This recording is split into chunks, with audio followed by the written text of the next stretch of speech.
So in the 17th and 18th centuries, there was a huge conflict between rival European powers and colonists with the Indians, and this competition was especially over land and furs. Now, the 1700s also witnessed a growth of Atlantic economy, which was characterized by an increased exchange of goods. Colonial economics focused on selling goods to Europe and gaining new sources of labor, and this led to a tremendous growth in colonial economics, new forms of social interactions, and an increase in slave labor. So in this episode, we're going to be focusing on trading and colonial economics. So let's get started. Look! Grandpa's in the paper! War hero Philip Schuyler loses Senate seat to young upstart Aaron Burr. This is APUSHLESS, the show where I attempt to teach the AP United States History curriculum in such a fun and engaging way that is meant not only for students currently enrolled in APUSH, but also for students that are not in APUSH that love U.S. history and want to learn what the APUSH kids are learning without having to take any tests, do any homework, or write any essays in class. Since being one put me on the up and up again. I am your host and fellow student, Trevor Bushnell. Excuse me? Wall Street thinks you're great. You'll always be adored by the things you create. So to begin, let's talk about a couple of trade networks. So one of those trade networks was the triangular trade, which brought manufactured goods from England to Africa and the Americas, such as things like firearms, shoes, furniture, forms of ceramics, and etc. Also part of this triangular trade was slavery, where kidnapped people in Africa were sold by human traffickers and forced into the international slave trade. These kidnapped people were taken from interior regions by members of coastal African groups, and these Europeans exchanged manufactured items for slaves who had to endure the dreaded Middle Passage, where many slaves died on the journey to either Europe or the Americas. Now, the colonies focused on growing and obtaining foodstuffs that could be traded with Europeans, specifically like the Caribbean sugar sent to New England and Europe. So in the 18th century, the economic status of the colonies improved due to a focus on crops. Virginians used the growing and exporting of tobacco for money, and the lower South used indigo and rice for money. And these crops made up for 2/3 of the exports from the lower South by 1750. The southern colonies also supplied about 90% of exports for all 13 colonies. And all this agricultural work was performed primarily by the use of slave labor. Next up, let's go ahead and take a look at the fur trade. Now, the fur trade drew in the French, Dutch, and English to the land from the Ohio River to about the St. Lawrence River and the Great Lakes area. Now, this led Europeans to reach accommodations with American Indian groups versus extermination of them along the Atlantic coast. So essentially what that means is that some European powers chose to make friends with the Native Americans, such as the French, whereas along the Atlantic coast, the British colonies tended to just basically slaughter and exterminate them. Now, this increased trade destabilized native communities by pushing natives to extend territory in search of more furs, which brought more conflict with native Indian tribes.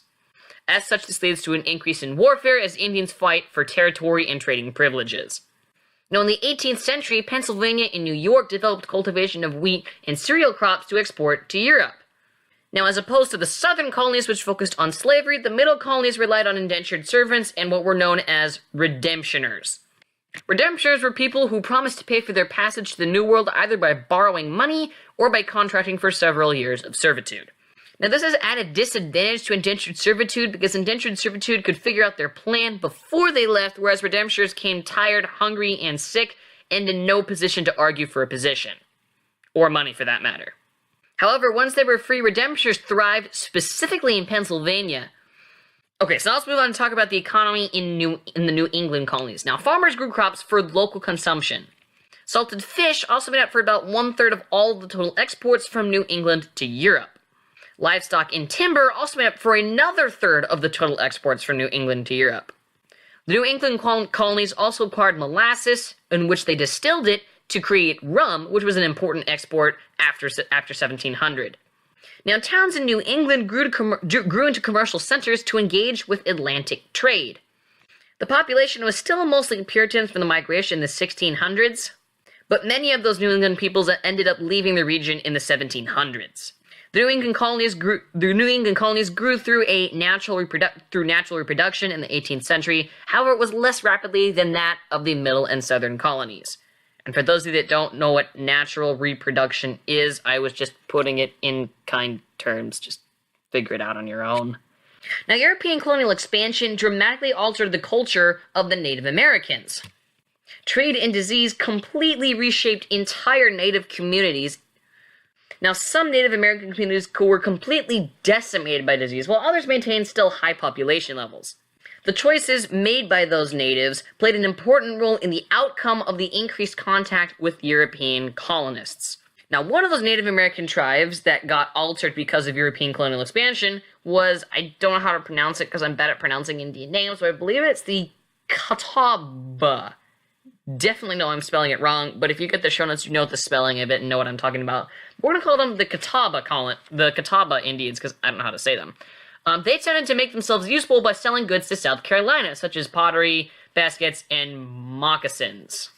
I also don't know how to say those. Now, this basket and pottery making creation changed as the Catawbas altered practices to meet the high demand in South Carolina. In 1750, the introduction of alcohol as payment led to drunkenness and instability within the Catawba communities. Now, those Native Americans had amicable relations with the colonists, but the contact eroded traditional and cultural ways. Another group of Native American peoples were the Huron peoples, and the Huron people made contact with the French explorer Samuel de Champlain, and they made an alliance in 1609 by the way, these guys are in the Ontario area. In the 1630s, the increased contact with French settlers, with the Jesuits, proved to be bad for the Huron. Now, prior to European contact, the Huron population was somewhere between 20,000 and 40,000 people. However, in 1634, a major epidemic of measles eliminated somewhere between 1/2 to 2/3 of the population, leaving the population to be somewhere between 10,000 and 26,600 people. The Beaver Wars, which we'll then discuss in the next episode, also continued to devastate the Huron. In 1649, the Iroquois army destroyed the Huron mission villages, and they killed about 300 Hurons, lowering that population to somewhere between 9,700 and 26,300 people in the Huron.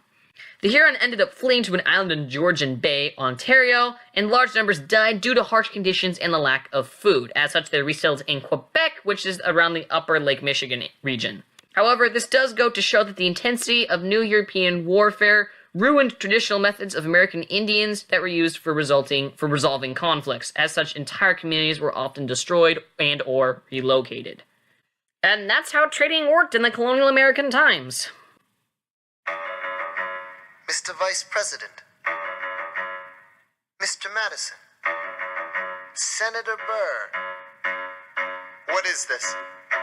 We have the check stubs from separate accounts. Almost $1,000 paid in different amounts to a Mr. James Reynolds way back in 1791. Is that what you have? Are you done? You are unique. APUSHLESS is supported by Google Sites and YouTube. As always, I am your host, Trevor Bushnell. Our content supporters are the Barron and McGraw Hill's respective AP United States history guides.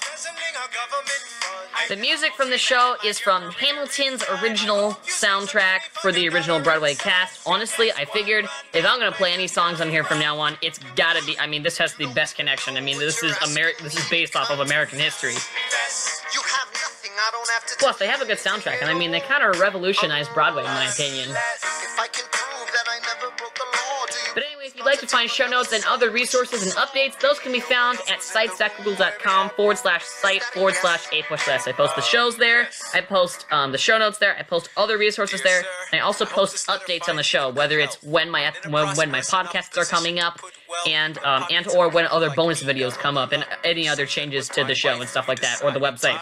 So make sure you subscribe to those RSS feeds. You can find the episodes of APUSHLESS in our public OneDrive folder, which you can find at the link above. You can find that link in the description.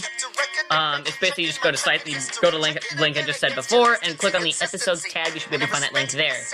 You can also find them on YouTube, where you can stream them. As SoundCloud, I have now stopped uploading. As of this episode, nothing else is now going on SoundCloud. If you want to stream, that'll be now on YouTube. And if you're on YouTube, make sure you subscribe.